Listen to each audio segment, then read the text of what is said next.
Hi everybody, welcome to ChinFat. In this episode I'm going to be showing you guys how to deal with audio effects inside of Premiere Pro. The last episode I went over video effects, and these are just the basic of using audio effects within Premiere.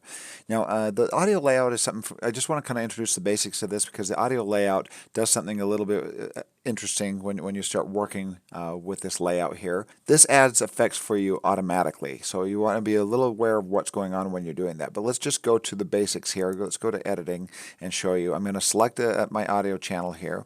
I'm going to go down to the effects tab, and we have these audio effects stacked down here. And we have some old obsolete ones that they still have that people still use occasionally, but these are all the main effects down here. In fact, let's grab one of these. Let's grab a reverberation one here and add some reverb here. I'm going to scroll down. In fact, I can even type in the search engine here and type in reverb, and it'll bring up all the items that deal with reverb. So the studio reverb is a filter that kind of encompasses like most of the reverb functions that you need. So if I grab that and I drag it over to my audio right there and drop it on, I have now added that effect. You can also, rather than search it in the search engine, you can just arrow down and go down, scroll down and find the ones that you want and drag and drop them onto the audio. Now with this selected, I'm going to go up to Effects Controls, and the Effects Controls is showing the effect that I've just added right there. Now the volume is native to these clips. Even if this has no effects on it, you cannot delete the volume and you cannot delete the panner here. Those two are native to any audio file that you have in here. But now if I grab that studio reverb and add it, watch what happens. Boom, it just added it to my clip here.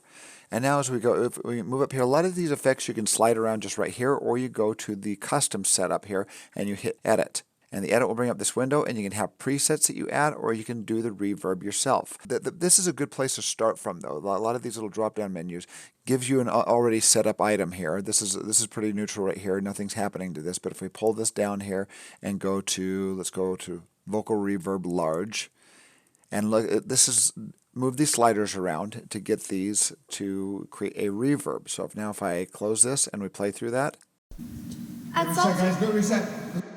you can hear the echo, the reverb that it's creating based on that preset that I use right there. Now you can slide these around and you can change them yourself. You can change the decay, the room size, and everything. Right now it's really echoey because the room size is at 100. See, now I can customize it. I can take that down. Let's take it down to like 50% there.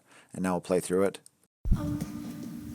And it brings down the echo a bit and calms that down a little bit. So you can customize these, or you can just go in here and you can choose, let's do vocal reverb small and see what we get. And now that's rearranged these things to make it more of a small room.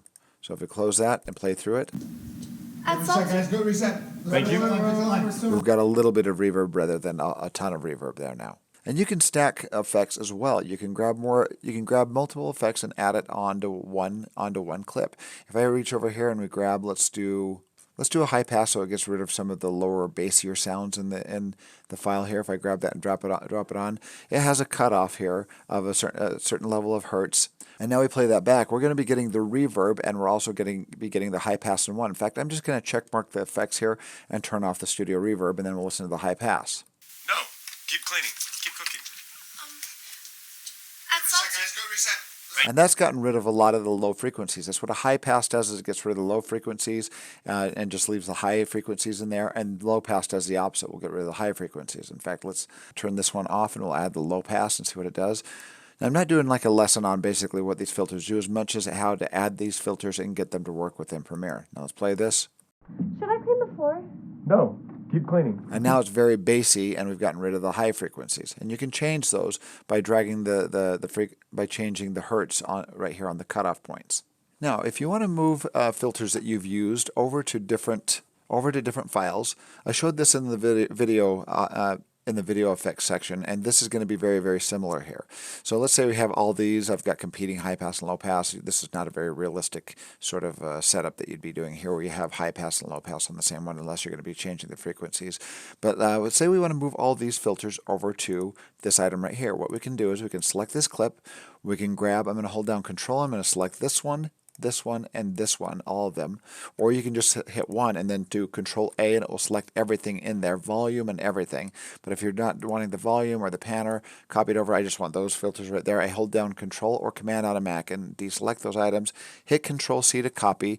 Now I can move over, select this audio file here, and do Control V, and it pastes them. There's a kind of a better way that I would recommend doing that. What we can do is we can just select this audio clip here, and we can right click and copy, or you can just hit Control C and copy. Now you can move over and say I want to add those to either one of these files or both of those files there. You can right click and say paste attributes. It'll paste the attributes from that clip that I just copied. Paste the attributes, and it's going to say which ones do you want to copy, do you want to paste over. And I don't want to do volume, channel volume, or panner. I just want to do the effects. So I'm just going to have the effects check marked, and I hit OK. And now when you select these here, it's got those audio filters pasted over to these clips. And now I have those audio effects on these same clips. And then you can customize them if you want to. You can go in here and start changing the frequencies, and you can hit edit on some of these and change the presets as well. Then you have customized effects on this specific clip now. Well, those are the basics of just how to get audio effects onto these. In the future, I will do a little bit more intermediate level audio mixing, a little bit of an intermediate level audio mixing tutorial that will show you guys how to actually go under the audio layout here and use these items over here. Just one kind of quick thing though, if you go under the audio layout and you go over here and you add something and you define this as dialogue, if you start check marking things in here like adding an EQ, and let's say we're going to make that like a subtle boost on a male voice there, and now we go over and look at our effects control, and you scroll down, you're going to notice some filters that this added to do that. It added a graphic equalizer 10 band and did a custom preset here for that for the subtle male boost or female boost or whatever you're doing on there. So whenever you mess with this, it saves you a step by adding the filters that you need specifically for these effects, and adds it right onto my clip here, and it adds it right onto my clip over here. And you can turn those on and off just like you can with the other effects.